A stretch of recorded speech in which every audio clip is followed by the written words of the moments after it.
plus profond entre toutes les disciplines. Très bien. Alors on disait que ces Jeux méditerranéens de 1975 à Alger étaient vraiment une grande réussite.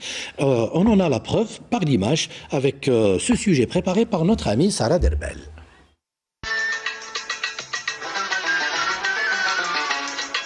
Alger la Blanche ou Alger la Méditerranéenne est fin prête pour accueillir la 7e édition des Jeux méditerranéens. Le premier événement sportif de l'Algérie indépendante.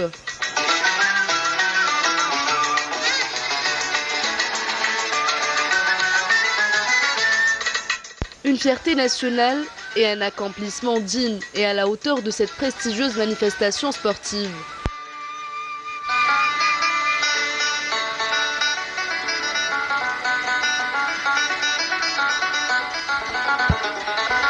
Nous sommes le 23 août 1975 en Algérie, plus précisément à Alger, au complexe olympique Mohamed Boudiaf. Le stade du 5 juillet est archi-comble pour cette première journée ou pour la cérémonie d'ouverture de la 7e édition des Jeux méditerranéens.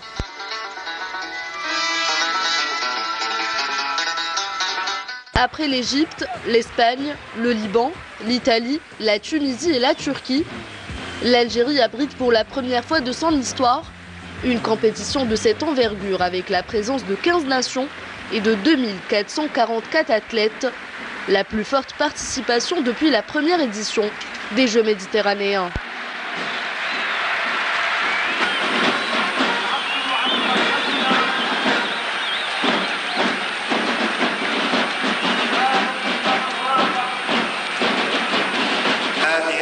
السابعة للألعاب البحر الأبيض المتوسط ألعاب المودة والسلام في بحيرة الأمن والأخوة والتضامن وتدعيم السلام. Et l'Algérie frappe fort avec ses belles réalisations en termes d'infrastructures, la cité olympique d'Alger et ses installations jamais égalées depuis pour ce type d'événement. Ce qui paraissait impossible pour certains n'était qu'un projet militant pour les Algériens qui ont réussi à concrétiser tous leurs efforts pour être prêts le jour J. D'ailleurs, les installations sportives algériennes pour les Jeux d'Alger ont tellement impressionné l'ensemble des délégations étrangères que beaucoup d'entre elles ont encouragé l'Algérie à présenter sa candidature pour l'organisation des Jeux olympiques de 1984.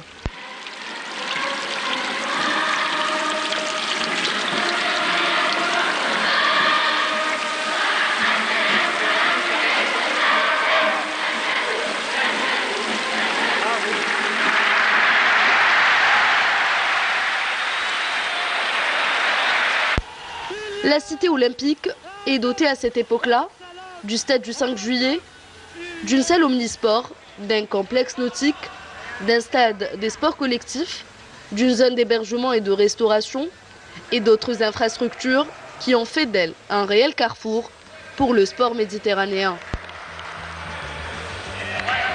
Seule une abnégation, une résilience et un travail sans relâche permettent d'arriver à ce genre de résultats exceptionnels.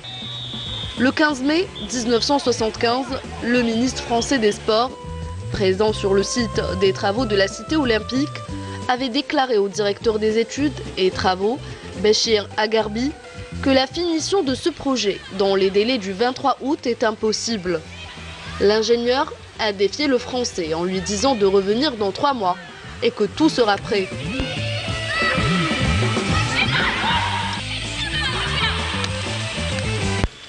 Une expérience vécue pour réaliser une construction dite impossible, grâce à une attitude algérienne et une volonté de faire.